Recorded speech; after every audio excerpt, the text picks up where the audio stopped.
वैसे कितने मजे की बात है कि आईपीएल की ये जो ट्रेड विंडो चल रही है, इसमें जो ट्रेड अभी तक नहीं हुए हैं उसको लेकर के ब्रेकिंग न्यूज हर 2 घंटे पे पिछले 1 हफ्ते से सब लोग बताए जा रहे हैं। लेकिन जो ट्रेड वाकई में हो रहे थे, जिनकी बात चल रही थी, उसके बारे में किसी को कानो कान खबर नहीं थी। और इसीलिए मैं आपको बोलता हूं कि ट्रेड के बारे में कोई भी तब तक पूरी तरीके से नहीं जानता जब तक उसकी ऑफिशियल अनाउंसमेंट ना हो जाए। आप लोगों ने नोटिस किया होगा कि पिछले 2 दिन से आपको दिख रहा होगा कि संजू और जडेजा की जो ट्रेड थी, उसकी जो आवाज थी, उसकी जो गूंज थी, वो धीरे धीरे धीरे धीरे कम होती जा रही है, क्योंकि कोई कंक्लूजन निकला ही नहीं है। लेकिन कंक्लूजन निकाला किसने है? सबसे पहले बढ़िया कंक्लूजन यहां पर निकाला है कोलकाता नाइट राइडर्स ने, जिन्होंने T20 के one of the most greatest all rounder Shane Watson को शामिल कर लिया है अपने सपोर्ट स्टाफ में एज अ असिस्टेंट कोच। अब देखो, अभिषेक नायर को लेकर के आए थे वो एज अ हेड कोच। अभिषेक नायर को रिवॉर्ड किया गया उनकी इतनी ज्यादा सर्विस के लिए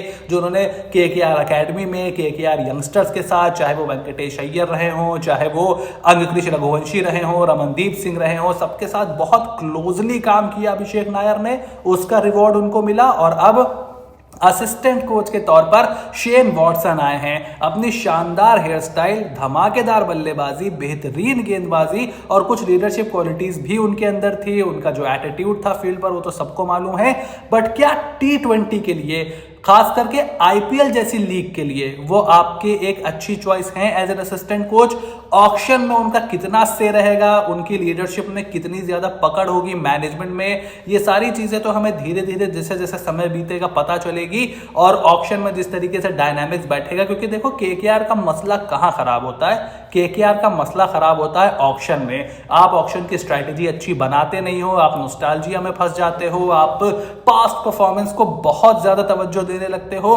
वो सारी चीजें आपको नुकसान पहुंचाती हैं। पिछले साल जिस तरीके से अपनी बनी बनाई टीम का ब्लंडर किया केकेआर ने, वो मतलब एक केस स्टडी होगी किसी भी आईपीएल फ्रेंचाइजी के लिए कि किस तरीके से आपको आईपीएल के ऑक्शन में नहीं जाना चाहिए। अब कुछ समय पहले तक दिल्ली कैपिटल्स का हिस्सा थे, जब रिकी पॉन्टिंग हुआ करते थे दिल्ली कैपिटल्स में, तो शेन वॉटसन भी वहां पर हुआ करते थे। बट डीसी की जो स्ट्रेटजी रही है, डीसी की जिस तरीके से उस वक्त टीम चलती थी, अक्षर पटेल का ठीक से इस्तेमाल ना करना, बैटिंग लाइनअप इधर उधर कर देना, ऑक्शन में अच्छा ना करना, तो सारी चीजें दिल्ली की क्रिटिसिज्म का रीजन थी। इसीलिए वहां से छुट्टी हुई थी रिकी पॉन्टिंग की, शेन वॉटसन की।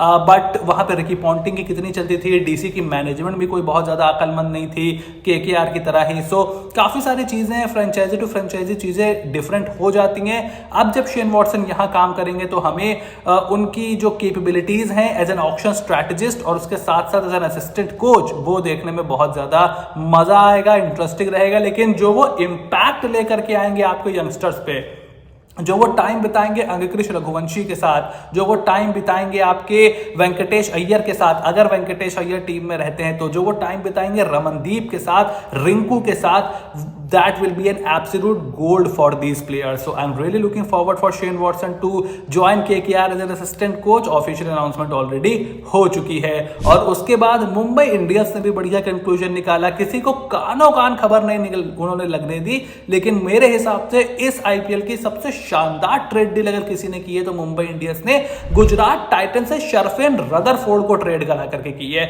देखो, वो जो थोड़ा सा लोअर मिडिल ऑर्डर का जो मसला था मुंबई इंडियंस का लास्ट ईयर, जहां पर मिचेल सैंटनर नंबर 7 पर बल्लेबाजी कर रहे थे, हार्दिक पांड्या के बाद सीधे मिचेल सैंटनर आते थे। He can bat but he is not that impactful in the second half of the death over. So वहां पर आपको एक बल्लेबाज की जरूरत थी।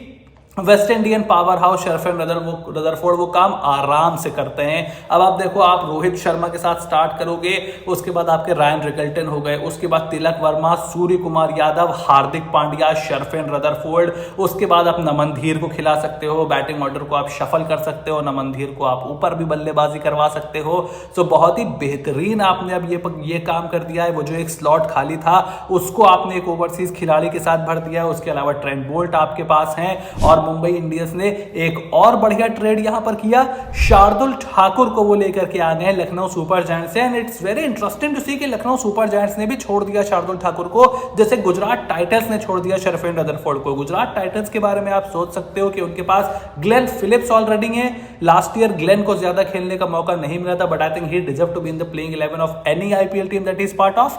बट हाँ, शार्दुल ठाकुर रिप्लेसमेंट प्लेयर के तौर पर लखनऊ सुपर जायंट्स को उन्होंने ज्वाइन किया था, बहुत ही बढ़िया गेंदबाजी की थी और लखनऊ का वो बड़ा मैदान, स्लो विकेट उनकी गेंदबाजी को सूट भी कर रहा था। अब मुंबई को जरूरत थी वो एक 8वें नंबर पर एक ऐसा गेंदबाज जो कि गेंदबाजी में बोल्ट और बुमराह को सपोर्ट करे, साथ ही साथ ठीक ठाक बल्लेबाजी भी कर लेता हो। दीपक चहर पर उन्होंने वो पंट लिया था, बट उनकी फिटनेस, फॉर्म कुछ भी उनके साथ नहीं थी। Most likely he will be release now that Shardul Thakur is there, and Shardul Thakur will start in the playing 11 and will be the 4th bowler. क्योंकि देखो, बोल्ट, बुमराह, हार्दिक 3 आपके फास्ट बॉलर हो गए, सपोर्ट बॉलर आपके शार्दुल हो गए, नंबर 8 नंबर 9 तक आपकी बल्लेबाजी हो गई। कमाल की टीम यहां पर मुंबई इंडियंस तैयार कर रही है। और इतना ही नहीं, अभी और सुनिए, सबसे पहले वो अब मयंक मार्कंडे को भी ट्रेड कराने के चक्कर में है कोलकाता नाइट राइडर्स से, और राहुल चहर की भी खबर निकल करके आ रही है कि उनको भी वो ट्रेड करा कर लाना चाहते हैं। बट मयंक मार्कंडे की जो रिपोर्ट है वो थोड़ी सी ज्यादा इंटरेस्टिंग है मेरे लिए, बिकॉज राहुल चहर और मयंक मार्कंडे दोनों ही एक समय पर मुंबई इंडियंस का पार्ट हुआ करते थे जब इन्होंने अपने करियर की शुरुआत करी थी। उसके बाद मयंक मार्कंडे भी कई फ्रेंचाइजीज घूम करके आए, राहुल चहर पंजाब गए, पंजाब से फिर सनराइजर्स हैदराबाद में अभी वो हैं। अगर दोनों ही आ जाते हैं तो 2 अच्छे ऑप्शंस उनके पास हो जाएंगे। अल्लाह गंजफर का ऑप्शन ऑलरेडी उनके पास है, खबर है कि उनको भी वो रिटेन करने वाले हैं। लास्ट ईयर इंजरी की वजह से मिस किया था आईपीएल गंजफर ने, लेकिन इस बार वो टीम में रहेंगे, ऐसी खबर निकल करके आ रही है। सो मुंबई इंडियंस इसी वजह से 5 ट्रॉफी उस टीम ने जीती है। मुश्किल कॉल्स लेना जानते हैं, टीम में एकता बनाकर रखना जानते हैं। ऐसा कोई भी फ्रेंचाइजी नहीं कर सकती कि भारतीय T20 कप्तान, भारत को वर्ल्ड कप जिताने वाला कप्तान एक दूसरे कप्तान के अंडर यहां पर खेल रहा हो। 4 बड़े सीनियर प्लेयर हैं इस टीम में, रोहित, सूर्य कुमार यादव, जसप्रीत बुमराह और हार्दिक पांड्या, जिसमें से सूर्य कुमार यादव इंडिया के T20 कप्तान है, रोहित शर्मा इंडिया को वर्ल्ड कप जिताने वाले कप्तान है, और ये दोनों हार्दिक पांड्या के अंडर खेलते हैं। This only Mumbai Indians can do this kind of things. और उसके अलावा उनके जो राइवल रहे हैं चेन्नई सुपर किंग्स, वो भी अपनी टीम में बड़े चेंज करने की यहां पर तैयारी कर रहे हैं। सबसे पहले तो खबर है कि मथीशा पथिराना को वो यहां पर रिटेन करने वाले हैं। काफी सारी अपडेट निकल करके आ रही थी कि पथिराना का सीजन लास्ट ईयर अच्छा नहीं गया था, अभी भी उनका जो उनकी फॉर्म है वो उनके साथ इतनी ज्यादा नहीं चल रही है, तो क्या वो रिटेन होंगे?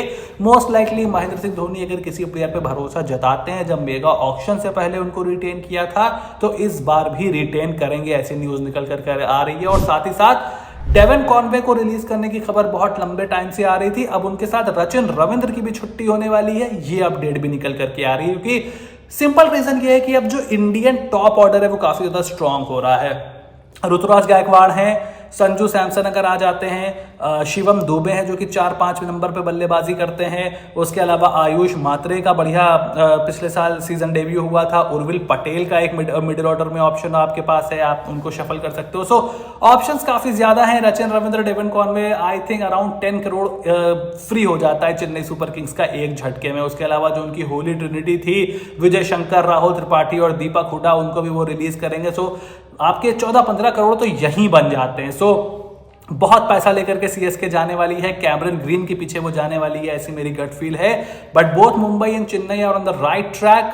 केकेआर एक असिस्टेंट कोच लेकर के आए हैं, अब देखना है वो ऑक्शन में कैसा करते हैं। संजू और जडेजा को लेकर के खबरों की रफ्तार धीमी पड़ गई है, तो जैसे ही उस पर कोई ऑफिशियल अपडेट आएगा उसके बारे में बात करेंगे। लेकिन आप सबसे पहले अपने ओपिनियन मुझे कमेंट बॉक्स में लिख करके जरूर बताओ। चैनल को सब्सक्राइब करो, नोटिफिकेशन की घंटी बजाना भी बिल्कुल ना भूलना, ताकि ऐसी कोई भी वीडियो तुमसे बिल्कुल भी मिस ना हो। Stay tuned and I will see you soon in the next video.